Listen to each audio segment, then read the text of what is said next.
Hello friends, स्वागत है आपका अपने यूट्यूब चैनल वंदना क्लासेस में। तो आज है दिनांक 24 मई और 24 मई से बनने वाले जितने भी करंट अफेयर क्वेश्चन बनेंगे उन सभी क्वेश्चंस को आज हम यहाँ पर क्लियर करेंगे। आज की वीडियो बहुत ही महत्वपूर्ण और शानदार होने वाली है। तो आइए अपनी वीडियो को स्टार्ट करते हैं। वीडियो को स्टार्ट करने से पहले अगर आपको वीडियो अच्छी लगे तो उसको लाइक शेयर एंड सब्सक्राइब जरूर करें। क्वेश्चन नंबर फर्स्ट है, 23 मई को कौन सा दिवस मनाया गया है? तो अभी 23 मई को सेलिब्रेट किया गया है, कछुआ दिवस सेलिब्रेट किया गया है। ऑप्शंस को भी देखेंगे तो देखिए, अंतर्राष्ट्रीय चाय दिवस 21 मई को सेलिब्रेट किया गया है, खेल दिवस मनाया जाता है 29 अगस्त को, एंड पराक्रम दिवस मनाया जाता है 23 जनवरी को।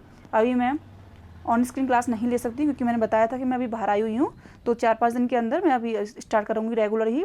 नेक्स्ट क्वेश्चन है, हाल ही में जेवेलिन रैंकिंग में दुनिया के नंबर 1 खिलाड़ी कौन बने हैं? तो देखिए जेवेलिन रैंकिंग, देखिए जेवेलिन रैंकिंग से याद आना चाहिए कि जेवेलिन थ्रो जो कि होती है, जेवेलिन भाला फेंक प्रतियोगिता जब होता है तो उसमें हमारे भारत के नीरज चोपड़ा भी दुनिया के नंबर 1 खिलाड़ी बने हैं। और देखिए नीरज चोपड़ा के बारे में, टोक्यो ओलंपिक में इन्होंने स्वर्ण पदक जीता रहे थे। 2022 में सितंबर में ज्यूरिख में डायमंड लीग इन्होंने जीता था, और अभी दोहा डायमंड लीग का खिताब इन्होंने जीत लिया है। 88.67 इन्होंने बाला, जो कि यहाँ पर बाला फेंक में इन्होंने अपने स्थान निर्धारित किया था। देखिए 2024 में जो पेरिस में ओलंपिक गेम होंगे तो उसमें भी अभी पार्ट करेंगे। देखिए ऑप्शंस को देखेंगे तो कामी रीता शेरपा 27वीं बार अभी दुनिया के सबसे ऊंचा क्षेत्र है जो कि माउंट आबू पर्वत है, उस पर इन्होंने 27वीं बार इसे पार किया है, और यह नेपाली पर्वतारोही हैं। एंडरसन पीटर, तो देखिए एंडरसन जो कि नीरज चोपड़ा हैं उनसे पहले इन्हीं का नाम था जेवेलिन रैंकिंग में, और अभी नीरज चोपड़ा ने अपने खिताब पर नाम कर लिया और एंडरसन पीटर्स को पीछे छोड़ दिया है। यशस्वी जायसवाल आईपीएल से संबंधित हैं। देखिए आईपीएल में इन्होंने सबसे तेज अर्धशतक 13 गेंदों में 50 रन इन्होंने बनाने का अपने नाम पर किया है। नेक्स्ट क्वेश्चन है, पीएम मोदी को किस देश के सर्वोच्च सम्मान से सम्मानित किया गया है? तो देखिए पीएम मोदी अभी 3 देशों की यात्रा पर हैं, ऑस्ट्रेलिया, पापुआ न्यू गिनी और देखिए अभी यहाँ पर जो कि जापान। इन 3 देशों की यात्राओं के साथ साथ में बाहर जो कि पीएम मोदी, प्रधानमंत्री मोदी, उनको अभी मैंने यहाँ पर ऑप्शन ई, तो यहाँ पर अभी लिखना है मुझे उपर्युक्त सभी, ठीक है। तो देखिए अभी इनको दिया गया है फिजी का सर्वोच्च सम्मान दिया गया है, पापुआ न्यू गिनी का सर्वोच्च सम्मान दिया गया है। तो देखिए अभी यहाँ पर मैं आपको अगर क्वेश्चन के अकॉर्डिंग बताऊँ तो ए व सी दोनों ही इसमें राइट हैं, क्योंकि अभी रिसेंटली फिजी और पापुआ न्यू गिनी के सर्वोच्च सम्मान से इनको सम्मानित किया गया है। भारत में तो देखिए भारत का पहला जो कि लता दीनानाथ मंगेशकर अवार्ड था, वह भारत में पहली बार इनको दिया गया था प्रधानमंत्री मोदी को, और जो कि आशा भोसले हैं, लता मंगेशकर की बहन है, उनको अभी 2023 का 2nd बार दिया गया है। भूटान के सर्वोच्च सम्मान से भी पीएम मोदी को सम्मानित किया गया है। देखिए फिजी के बारे में कुछ मैं आपको बताऊं, फिजी और पापुआ न्यू गिनी के बारे में। तो पापुआ न्यू गिनी की अपनी पहली यात्रा के दौरान रविवार को मोदी ने द्विपक्षीय संबंधों को मजबूत करने के लिए भारत और प्रशांत क्षेत्र के 14 द्वीपीय देशों की एक महत्वपूर्ण शिखर सम्मेलन की मेजबानी की है, और देखिए यहीं पर इनको इस अवार्ड से सम्मानित किया गया है। और देखिए इस अवार्ड जो कि अभी यहाँ पापुआ न्यू गिनी, तो पापुआ न्यू गिनी के बारे में बताऊँ मैं आपको, तो पापुआ न्यू गिनी का grand companion of the year award है जो कि है लोगोहू, और इससे इन्हें सम्मानित किया गया है, जो कि देश का सर्वोच्च सम्मान है।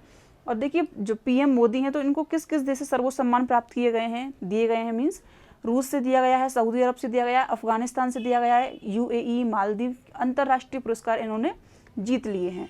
तो इस प्रकार के भारत के पीएम मोदी को पुरस्कार दिए गए हैं। नेक्स्ट क्वेश्चन है, प्रधानमंत्री मोदी ने 76वें वर्ल्ड हेल्थ असेंबल को संबोधित कहाँ किया है? तो देखिए 76वां जो कि वर्ल्ड हेल्थ असेंबल विश्व स्वास्थ्य संगठन, तो उसका मुख्यालय कहाँ है? जेनेवा में है। तो स्विट्जरलैंड जेनेवा में इन्होंने यहाँ पर अपनी 76वें वर्ल्ड हेल्थ असेंबल को संबोधित किया है। देखिए कितनी जो गर्व की बात है कि इन्होंने विश्व स्वास्थ्य संगठन को 75 वर्ष पूर्ण होने पर दुनिया की सेवा के लिए तत्पर रहने के लिए अभी बधाई दी है। अंतर्राष्ट्रीय सहयोग के लिए भारत की प्रतिबद्धता, और 100 से अधिक देशों में कोरोना के टाइम पर 100 से अधिक देशों के कोविड-19 की जो खुराक थी, टीके थे, उसके कम से कम इन्होंने 30 करोड़ जो खुराक है वो अलग अलग देशों में पहुंचाई है, मतलब 100 से अधिक देशों में पहुंचाई है। तो इस प्रकार की सफलता पर वहाँ पर उन्होंने प्रकाश डाला था। और देखिए सबसे महत्वपूर्ण जो बात है, WHO का स्वास्थ्य संगठन का पहला global centre for traditional medicine Bharat में स्थापित किया जाएगा। अभी कुछ दिनों के बाद में स्टार्टिंग होगी इसकी। तो इस प्रकार का यहाँ पर इन्होंने स्विट्जरलैंड में अपने वक्तव्य बताए थे। नेक्स्ट क्वेश्चन है, हाल ही में भारत की गजराज कोर ने जल राहत नामक संयुक्त राष्ट्र बाढ़ राहत अभ्यास कहाँ शुरू किया है? तो देखिए अभी इन्होंने शुरू किया है, ये किया है असम में, क्योंकि असम में अभी इस टाइम पर जो कि ब्रह्मपुत्र नदी है, तो यहाँ पर IMF के द्वारा भी यहाँ पर जो फंड है प्रोवाइड कराया गया था। और अभी भारत के गजराज कोर ने जल राहत नामक संयुक्त बाढ़ राहत अभ्यास को यहाँ पर शुरू किया था। देखिए जो गजराज कोर है, मानस नदी पर हगरावा पुल पर जल राहत नामक राहत अभ्यास आयोजित किया है। और इस जल राहत का उद्देश्य है कि राहत कार्यों में शामिल विभिन्न एजेंसियों के बीच सहयोग एवं समन्वय को मजबूत करना है, ताकि जब भी यहाँ पर बाढ़ जैसे हालात पैदा हों तो लोगों को बचाया जा सके, उनकी जो आर्थिक सुविधाएं हैं उनकी पूर्ति की जा सके। देखिए तो अभी असम के बारे में भी यहाँ बात करेंगे, तो सीएम हो जाएंगे असम के हेमंत बिस्वा शर्मा, यहाँ के सीएम हैं। देखिए बनारस से डिब्रूगढ़ के लिए, असम के डिब्रूगढ़ तक गंगा विलास जो क्रूज विलास था उसको स्टार्ट किया गया था, सबसे बड़ी क्रूज विलास था। नदियों में नाइट नेविगेशन प्रणाली को लागू करने वाला असम पहला राज्य है। असम के गुवाहाटी में खेलो इंडिया यूथ गेम्स का 3rd संस्करण हुआ था और ये 5th संस्करण हुआ है मध्य प्रदेश में। और पूर्वोत्तर का पहला जो कि एम्स है वह भी असम में यहाँ पर बनाया जाएगा। तो देखिए ये करंट अफेयर के कुछ इंपॉर्टेंट फैक्ट थे जो मैंने आपको बताए हैं। ऑप्शंस को भी क्लियर करेंगे तो देखिए केरल में NCB और इंडियन नेवी के द्वारा जो भी कई सारे करोड़ रुपए की अभी यहाँ पर नशीले मादक पदार्थ पाए गए थे, उनको पकड़ा गया था केरल में। उड़ीसा से याद कर रखेंगे कि तो उड़ीसा में जो कि ओडिव रिले संरक्षण के लिए ओलिविया संरक्षण जो कि ऑपरेशन है वो चलाती है, इंडियन कोस्ट गार्ड चलाती है। मणिपुर से याद रखेंगे तो देखिए मणिपुर में अभी हिंसा का जो मैंने आपको बताया था, डिटेल में बताया कि मैतेई समुदाय और नागा कुकी समुदाय के बीच में यहाँ पर हिंसा हुई थी, तो इस प्रकार के मणिपुर से हम उसे रिलेट कर सकते हैं।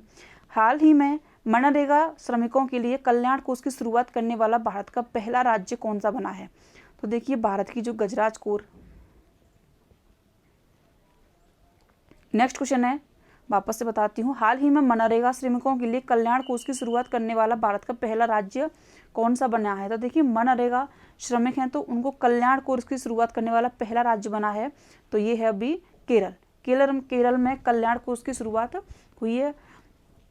कल्याण कोष का गठन केरल रोजगार गारंटी श्रमिक कल्याण रोजगार कोष अधिनियम 2021 के अनुसार किया गया है। इसके तहत 60 वर्ष की आयु पूरी करने वाले जो कि व्यक्ति हैं तो उनको पेंशन के हकदार होंगे और उन लोगों के लिए बीच बीच में चिकित्सा उपचार, शिक्षा और विवाह के लिए वित्तीय सहायता भी प्रदान की जाएगी। देखिए केरल से अगर मैं आपको इम्पोर्टेंट फैक्ट बताऊं तो फुल आर्म्ड ट्रांसप्लांट करने वाला पहला राज्य है।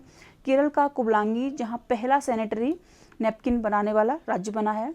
और देखिए सिल्वर प्रोजेक्ट को स्थापित यहीं पर किया जाएगा जो कि अभी चर्चे में है। वायनाड केरल का ही एक जिला है जो कि ODF शौच मुक्त जिला बनने में बना है अभी केरल का वायनाड जिला। देखिए ये कुछ इंपॉर्टेंट जो कि करंट अफेयर के फैक्ट थे वो मैंने आपको बताए हैं। ऑप्शंस को भी देखेंगे तो देखिए गुजरात में 1 नेशन 1 चालान वाला पहला राज्य बना है। राजस्थान राइट टू हेल्थ नीति को लागू करने वाला, और अगर मनरेगा से इसको कनेक्ट करके देखें तो देखिए सबसे ज़्यादा मजदूरी देने वाला मनरेगा में राजस्थान पहला राज्य बना है, और सबसे ज़्यादा रोजगार देने वाला राज्य है राजस्थान, और मजदूरी देने वाला राज्य है तो वो है हरियाणा, 357 रुपये प्रतिदिन के हिसाब से। तो इस प्रकार से यहाँ पर मैंने आपको ये सारी चीज़ें कनेक्ट होते हुए बताइए। देखिए अभी थोड़ा सा अगर किसी को दिक्कत परेशानी आती है तो थोड़ा सा एडजस्ट कीजिएगा, क्योंकि मैं डिटेल में जो भी क्वेश्चन वगैरह हैं उनको पॉइंट पर जो कि बोर्ड वगैरह है उस पर पॉइंट आउट करवाती हूँ, तो अभी यह नहीं हो सकता है। नेक्स्ट क्वेश्चन है, 2023 में गोवा में आयोजित होने वाले 37वीं राष्ट्रीय खेलों में किन नए खेलों को शामिल किया गया है? तो देखिए गोवा में 37वें जो कि नेशनल गेम्स का आयोजन किया जा रहा है, और यहाँ पर अभी गटका मार्शल आर्ट को शामिल किया गया है। तो देखिए 36वें जो कि नेशनल गेम्स थे, 36वें नेशनल गेम्स थे तो देखिए गुजरात में आयोजित किए गए थे। उनका शुभंकर था तो वो था शावज, और जो कि शुभारंभ में वो किसने किया था तो वो किया था अमित शाह ने। ये इसलिए बता रही हूँ 36वें के बारे में क्योंकि ये क्वेश्चन में आया हुआ क्वेश्चन है। देखिए अंतर्राष्ट्रीय जो कि भारतीय ओलंपिक समिति है, इंडियन ओलंपिक एसोसिएशन है, तो उसने गतका को 37वें राष्ट्रीय खेलों 2023 में शामिल किया है। और पारंपरिक खेल है गतका, जो कि तलवारबाजी वगैरह के साथ में ही जैसा ही है। गतका और लागोरी का प्रदर्शन खेल के रूप में भी शामिल किया गया है। कुल इसमें टोटल खेल कितने होंगे, 43 इसमें गेम्स होंगे। और देखिए जो कि 37वें गेम्स हैं, इसमें पहली बार फुटबॉल है, रोल बॉल है, गटका है, सैपकटम है, स्कॉश है, मार्शल आर्ट है, कलियार पट्टू है और पैनबग जैसे जो कि गेम्स है उनको भी यहाँ पर स्टार्ट किया गया है। देखिए पहले नौकायन और ताइक्वांडो जो कि गेम था उसको बंद कर दिया गया था, लेकिन अभी इसको वापस से किया गया है। तो इस प्रकार से हम इनको कनेक्ट करके हुए पढ़ेंगे। 37वें राष्ट्रीय खेलों का अभी आयोजन होगा, तो ये होगा गोवा में होगा। देखिए नेक्स्ट क्वेश्चन है, कितने रुपए के नोट को चलने से बाहर करने की घोषणा आरबीआई ने की है। तो देखिए अभी 2000 रुपये के नोट हैं, तो इनको भी आरबीआई ने मना कर दिया है। और अभी इसकी जो कि डेट रखी है वो कितनी रखी है, तो 30 सितंबर तक इनको चेंज किया जाएगा। और एवरी डे 20,000 रुपयों को ये आप चेंज करवा सकते हैं। तो इस प्रकार की जो कि नियम शर्तें हैं वो लागू की हैं आरबीआई के द्वारा। आरबीआई के गवर्नर हैं शक्तिकांत दास, और इनको सर्वश्रेष्ठ गवर्नर ऑफ द ईयर का अवार्ड भी दिया गया है। स्थापना हुई थी इसकी 1 अप्रैल 1935 को स्थापना हुई थी। हिल्टन यंग कमेटी के अकॉर्डिंग इसकी के आधार पर इसकी स्थापना की गई थी, और हेडक्वार्टर है इसका बॉम्बे में। नेक्स्ट क्वेश्चन है, भारतीय नौसेना ने कलवरी श्रेणी की अंतिम पनडुब्बी का परीक्षण शुरू किया है, इसका नाम क्या है। देखिए कलवरी श्रेणी की अभी मैंने आपको जो कि मैंने कई बार बताया है कि प्रोजेक्ट 75 के तहत भारत में 75वें गणतंत्र दिवस के अवसर पर 6 इसमें जो कि पनडुब्बियाँ थी, स्कॉर्पियन पनडुब्बियाँ थी, इनमें शामिल किया गया था। देखिए फर्स्ट कौन सी थी, कलवरी, करंज, कंडेरी थी, बेला, बक्सीर और बागीर थी। तो इस प्रकार की इनको शामिल किया गया था, जिसमें से कलंज है 3रे नंबर की है, बेला तो बेला 4थे नंबर की है, बागीर 5वें नंबर की है, और अभी INS बक्सीर 6वें नंबर की। देखिए अंतिम नंबर की जो पनडुब्बी है वो है INS बक्सीर 6वें नंबर की पनडुब्बी, और उसको भी शामिल किया गया है। तो इसको याद करना है के ऑप्शन ट्रिक के अकॉर्डिंग, जैसे कलवरी, कलंज, खंडेरी और वेला वी वेला, वागीर और बक्सीर। तो 6वें नंबर की है बक्सीर, 5वें नंबर की है 6वें नंबर की है बक्सीर, 5वें नंबर की है बागीर, और बेला है 4थे नंबर की, और 3रे नंबर की है कलंज। नेक्स्ट क्वेश्चन है, हाल ही में एप्पल ने iPhone 15 के निर्माण के लिए पहली बार किस भारतीय कंपनी के साथ में समझौता किया है। तो देखिए एप्पल ने समझौता किया है, तो ये किया है अभी भारत की टाटा कंपनी के साथ में समझौता किया है। भारत में ताइवानी कंपनी विस्ट्रॉन के अधिग्रहण के बाद में चौथी जो कॉन्ट्रैक्ट निर्माता कंपनी ऐसी बनी है यह, और अभी इसने एप्पल ने भी इसके साथ में भारतीय कंपनी के साथ में समझौता कर लिया है। देखिए एप्पल की स्थापना हुई थी 1 अप्रैल 1976 में। एप्पल की स्थापना हुई थी, कैलिफोर्निया में इसका मुख्यालय है, और अध्यक्ष हो जाएंगे आर्थर डी लेविक्सन इसके अध्यक्ष हो जाएंगे, और CEO हो जाएंगे टिम कुक इसके CEO हो जाएंगे। देखिए अडानी से ऑप्शंस को भी देखेंगे तो अडानी हाइफर पोर्ट का अधिग्रहण किया है अडानी ने अभी, जो कि इजराइल में स्थित है।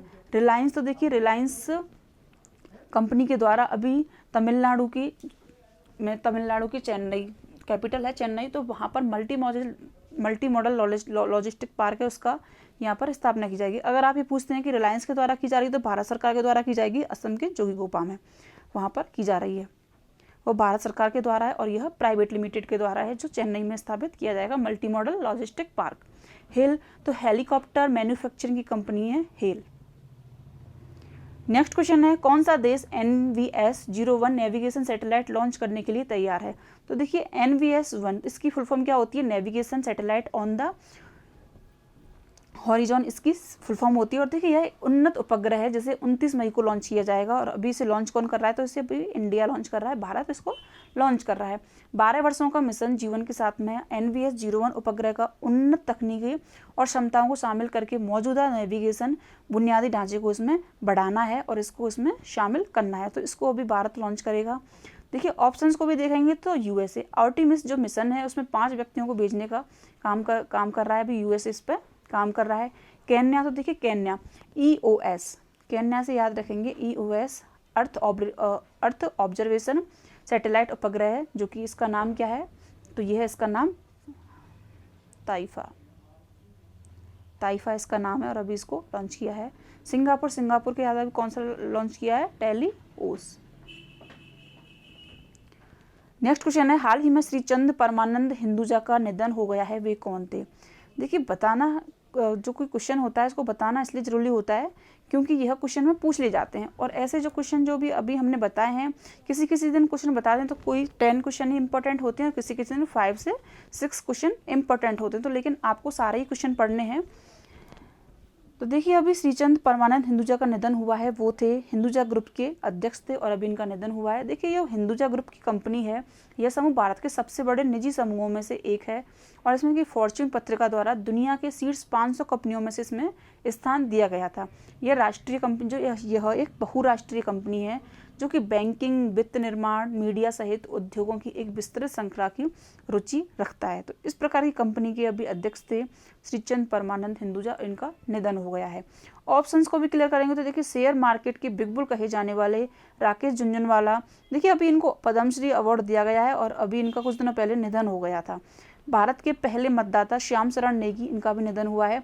भारत के स्टीलमैन जमशेद जो कि जमशेद जी, यहाँ पर लिख देती हूँ जमशेद जी ईरानी, तो इनका भी निधन हुआ है जो कि भारत के स्टीलमैन कहे जाते थे।